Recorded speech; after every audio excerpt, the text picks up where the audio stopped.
Welcome to The Explainer. Today, we're going to talk about building an SEO strategy for 2026 that's actually predictive and driven by data.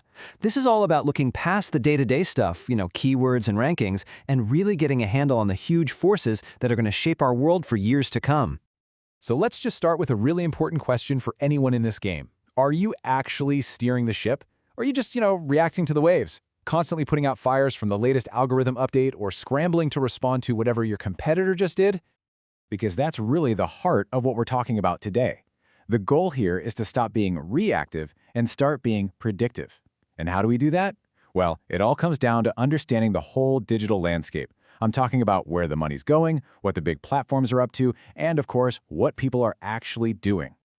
All right, so let's jump right in. We're going to start with the big picture here. I'm talking the 10,000-foot view, because look, if you want to predict the future, you've got to follow the money. It's as simple as that. So check this out. Over 600 times billion dollars. That number, it comes straight from the IAB's latest report on internet ad revenue in the US. And this report, it's basically the gold standard for understanding just how massive our playground really is. We're not talking about some small niche here. This is a huge, powerful economic engine. Okay, now what's really interesting is the story this chart tells us. See, forecasts from Magna show that, yeah, traditional search is growing, but look at retail media. It is just exploding. I mean, it's not even close. This is a giant flashing sign telling us that ad money, and more importantly, those searches where people are ready to buy, is moving, and it's moving fast over to places like Amazon. And you know what? This is exactly why the timing of your data matters so much. The great thing about a report like Magnus is that it comes out twice a year. Think about that. You get fresh data in December to plan out your year, and then, boom, another update in June so you can make those smart mid-year adjustments. It just lets you be more agile. Okay, so we've seen the big money picture. Now let's zoom in a bit. Let's talk about the tech giants. The companies that basically own the digital highways we're all driving on. If we can learn to read their tea leaves, we can figure out a ton about where search is headed. First up, we need to know about this one key metric you'll find in Alphabet's earnings reports. It's called traffic acquisition costs, or TAC for short. So what is it? Honestly, you can just think of it as the rent Google pays. It's the billions they fork over to companies like Apple and Samsung just to be the default search engine on your phone. And this is where the story gets really juicy. On one hand, you have Google, and their TAC rent, that rent money, is growing faster than their search revenue. That's a huge red flag, right? It means they're paying more for traffic that's actually making them less money. But then you look at Amazon. Their ad business is growing faster than AWS, their legendary cloud business. That tells you brands are flooding Amazon with cash to catch people right when they're about to click buy. And while all that's happening, you absolutely cannot forget about Microsoft. Yeah, Bing is doing some interesting things with AI, for sure.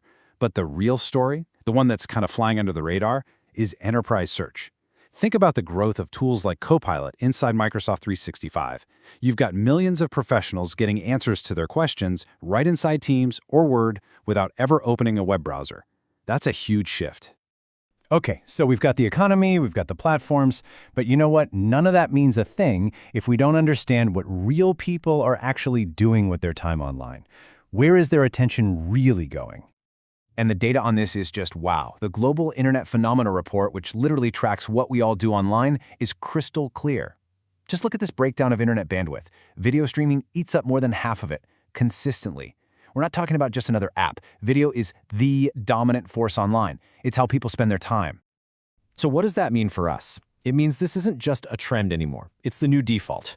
Optimizing for video, whether it's on YouTube, TikTok, or even your own website, it's not a nice-to-have or a niche play. It is absolutely essential if you want to reach a modern audience, period. And there's one more piece to this puzzle. In today's world with AI content and misinformation everywhere, what's the most valuable currency? It's trust. And check this out. The Edelman Trust Barometer shows something fascinating. People often trust business more than they trust media.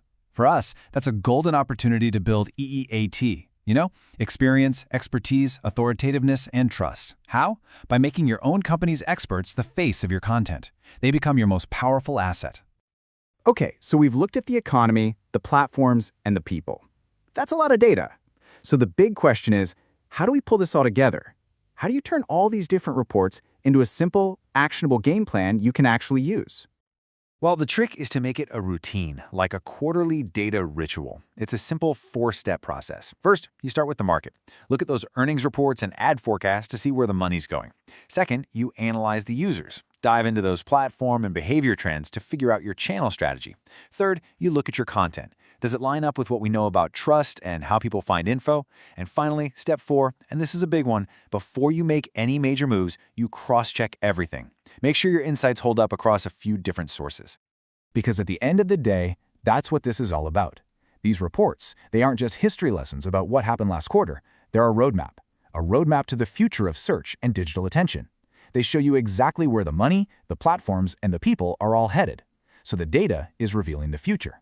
And that leaves just one question for you. Is your strategy built to win it?